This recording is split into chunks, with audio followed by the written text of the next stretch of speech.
नमस्कार। कई बार एक सवाल हमेशा हर जगह पूछा जाता है, क्या सच में आत्मा होती है?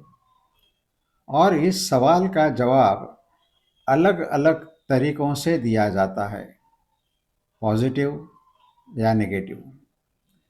बहस यह है कि आत्मा जिसे छुआ नहीं जा सकता, लैब में दिखाया नहीं जा सकता, तो हम इसके होने को कैसा मान सकते हैं? हम इस छोटी सी चर्चा में इस सवाल में का एक छोटा सा जवाब खोजने की कोशिश करेंगे। क्या सच में आत्मा होती है? इस सवाल का एक जवाब ये है कि जब किसी इंसान को मरा हुआ घोषित किया जाता है, तो उस पल से पहले के पल में जब वो जिंदा था, यानी उस पल में शरीर में क्या था, क्या बदलाव हुआ, या शरीर में ऐसा क्या होता है जो मरने के बाद दूसरे पल में नहीं होता। हमें पता लगाने की कोशिश करनी चाहिए और ऐसे करते समय ये पक्का है कि हम ये साबित कर पाए, लेकिन ऐसा नहीं होता।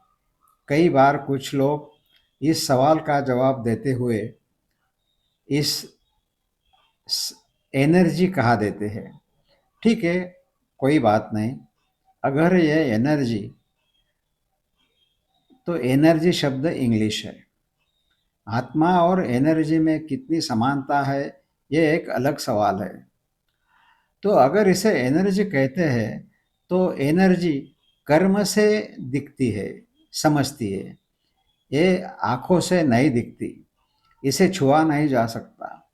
इसी तरह उस भाषा में इस हालत को नाम देने का कारण या अधिकार दिया गया है।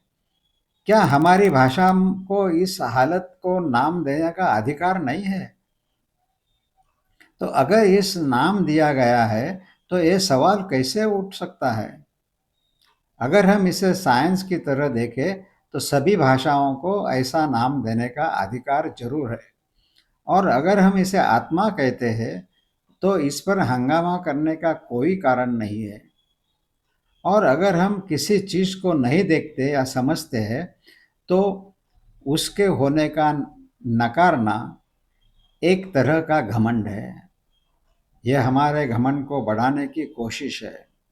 और जब हम एक बार अपने मन में ये बात बैठा लेते हैं कि कोई हमसे बेहतर है, तो हमारा घमंड कम हो जाता है।